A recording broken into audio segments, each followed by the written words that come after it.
Hello दोस्तों।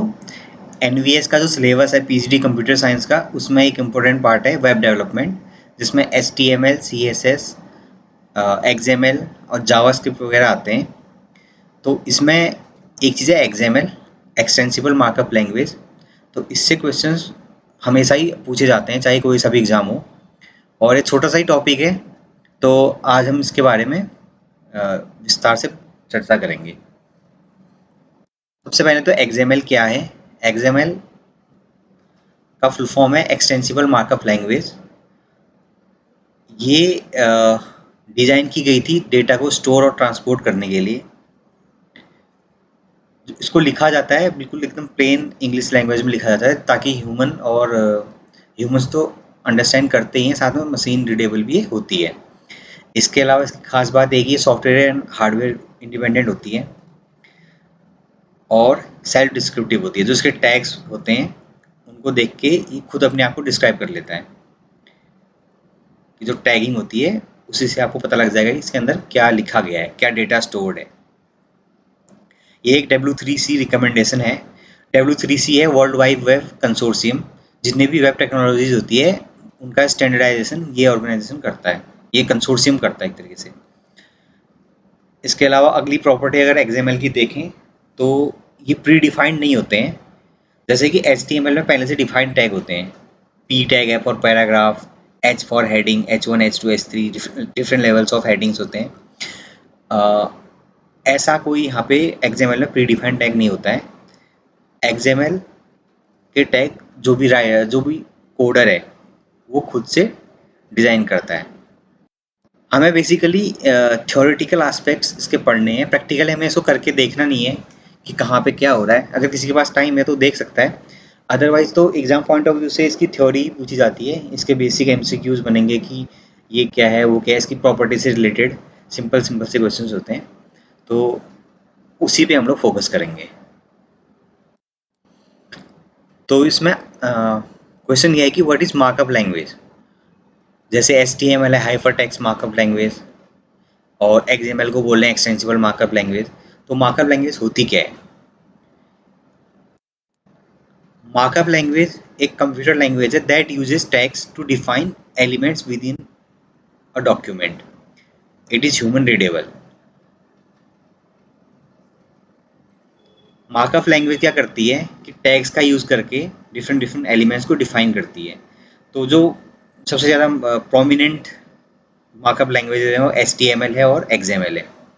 HTML का use basically किया जाता है वेब पेजेस बनाने के लिए, कि कैसा उसका लेआउट होगा, कैसा उसका डिस्प्ले होगा। जो हमारा XML है, XML का मतलब डिस्प्ले से कोई मतलब नहीं है। इसका यूज़ सिर्फ स्टोर करने के लिए और ट्रांसपोर्ट करने के लिए डेटा किया जाता है, कि डेटा स्टोर किया उसको ट्रांसपोर्ट करके अगले एंड पे जो भी एंटिटी उसको यूज़ कर रही है उसने डेटा को यूज़ कर लिया। डेटा कैसे दिखेगा, कैसे इसको प्रेजेंट किया जाएगा, ये XML का कंसर्न नहीं है। ये सारी चीज़ें HTML के द्वारा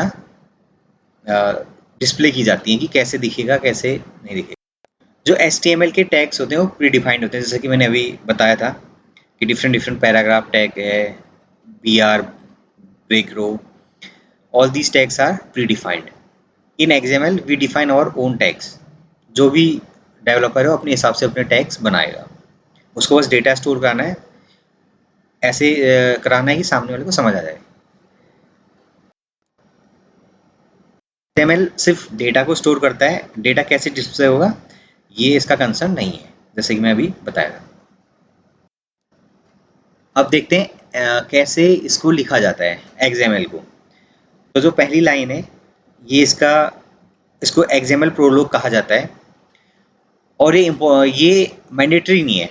किसी भी XML पेज में अगर प्रोलॉग नहीं भी होगा तो भी हम इसको वैलिड मानेंगे, बट अगर प्रोलॉग होगा तो इस फॉर्मेट में होगा। तो कई बार तो एग्जाम में यही क्वेश्चन पूछा जाता है कि इसी के 4 अलग अलग वेरिएंट बना देंगे। किसी में ये क्वेश्चन मार्क यहाँ से हटा के कहीं और लगा देंगे, किसी में कुछ लिख देंगे, किसी में कुछ लिख देंगे। तो उसी में से पूछा जाएगा कि कौन सा करेक्ट XML प्रोलॉग है इसमें से। तो ये आपको ध्यान देना है कि ये है करेक्ट प्रोलॉग। इसमें XML का वर्जन और एनकोडिंग, ये कैरेक्टर एनकोडिंग होती है कि कैरेक्टर किस एनकोडिंग के थ्रू इसमें डिस्प्ले होंगे। बाकी उसके बाद जो हमारा पहला एलिमेंट होता है वो है रूट एलिमेंट, और उसके बाद जो जो इन्फॉर्मेशन है उसके चाइल्ड एलिमेंट्स हैं इसके। तो जो अगर ये हमने यहाँ पे बनाया है, ये कैसा दिखेगा सामने वाले को, ये अगली स्लाइड में देखते हैं। तो अगर इसको डिस्प्ले किया जाएगा तो सिंपली नोट जो हमने लिखा था, to from reminder and don't forget to this, simply हमने ये डेटा को फॉर्मेट करके भेज दिया इसमें डेटा स्टोर करके।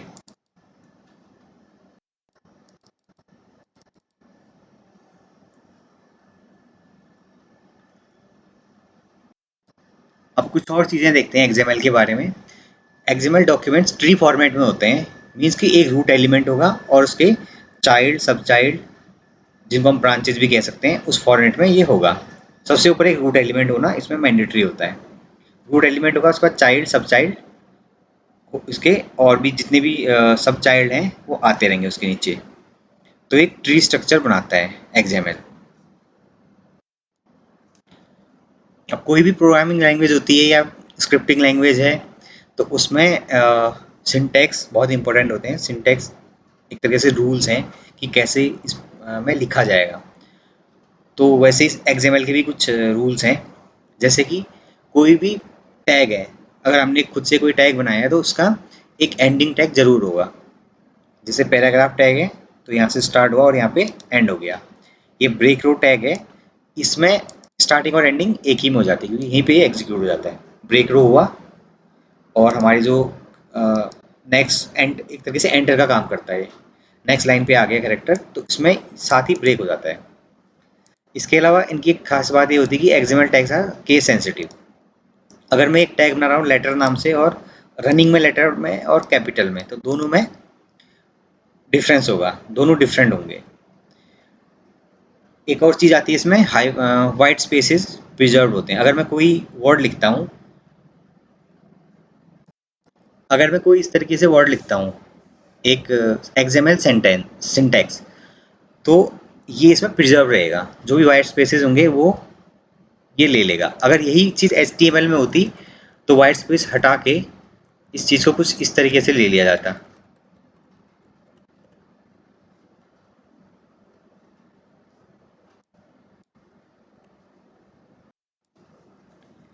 अब आते हैं एक्सएमएल के नेमिंग रूल्स पे। वैसे तो इसमें काफ़ी सारी प्रॉपर्टीज होती हैं, बट जो एग्जाम के पॉइंट ऑफ व्यू से इंपॉर्टेंट चीज़ें हैं, मैं सिर्फ वही चीज़ें कंसिडर इसमें कर रहा हूँ।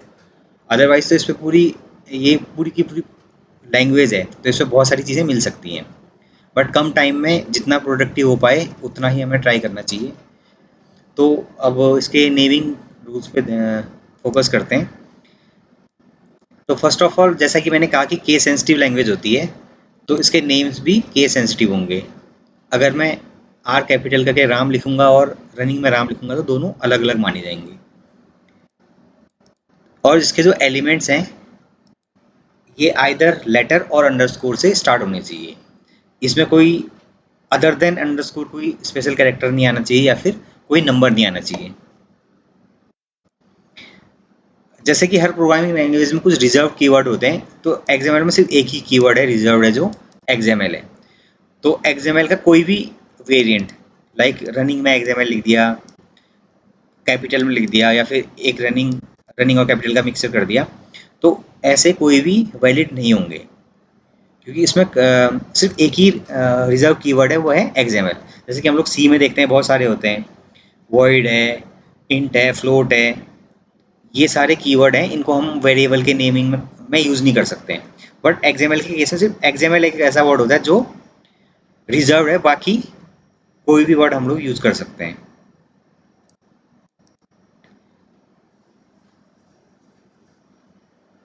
अगला है कि लेटर्स आ सकते हैं नेमिंग में, digits, hyphens, underscores and periods. लेकिन स्टार्ट किससे होना चाहिए? सिर्फ लेटर एंड अंडरस्कोर, लेटर और अंडरस्कोर। और एलिमेंट के नेम्स के बीच में स्पेस नहीं होना चाहिए, ये भी एक इसकी प्रॉपर्टी है। इसमें नेक्स्ट है एक्सएमएल के एट्रीब्यूट्स। जो एलिमेंट्स होते हैं उनके एट्रीब्यूट्स हो सकते हैं, जैसे कि HTML में जो डिफरेंट डिफरेंट एलिमेंट्स हैं उनके एट्रीब्यूट्स होते हैं। एट्रीब्यूट्स एक तरीके से उनकी प्रॉपर्टीज़ हैं, तो उनको डिफाइन करने के लिए XML में जो भी प्रॉपर्टी की वैल्यू होगी वो आइदर सिंगल कोट्स या फिर डबल कोट्स में होगी। तो इसमें क्वेश्चन यही बनता है कि XML के एट्रीब्यूट्स में सिंगल कोट या डबल कोट लगाना मैंडेटरी है, तो इसमें ट्रू फॉल्स में आ जाएगा या फिर ऑप्शंस में आ जाएगा। तो जैसे कि इसमें पर्सन एक एलिमेंट है तो उसके अंदर उसकी एक प्रॉपर्टी है जेंडर, उसकी जो वैल्यू है फीमेल है या मेल है, उसको हमने इसमें कर रखा है डबल कोट्स में लिखा हुआ है। इसको सिंगल कोट्स में भी लिखा जा सकता है।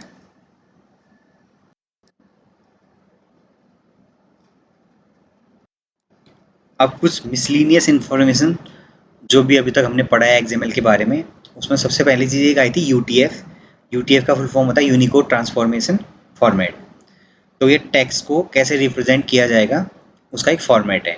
पहले UTF-7 हुआ करता था, अब UTF-8 है, क्योंकि UTF-8 का मतलब हुआ कि एक कैरेक्टर को हम लोग एक बाइट से रिप्रेजेंट करते हैं। एक बाइट चाहिए कैरेक्टर को रिप्रेजेंट करने के लिए, जिससे कि जो हमारा स्पेशल कैरेक्टर्स हैं और बहुत सारे अदर लैंग्वेजेस के कैरेक्टर्स हैं जिनको अदर देन इंग्लिश, तो उनको भी हम लोग रिप्रेजेंट कर सकते हैं।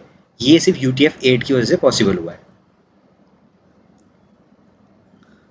अगला पॉइंट है कि XML प्रोलॉग जो हमने स्टार्टिंग में दिखाया था वो ऑप्शनल होता है, लेकिन अगर वो यूज हुआ है किसी डॉक्यूमेंट में तो सबसे पहले आएगा।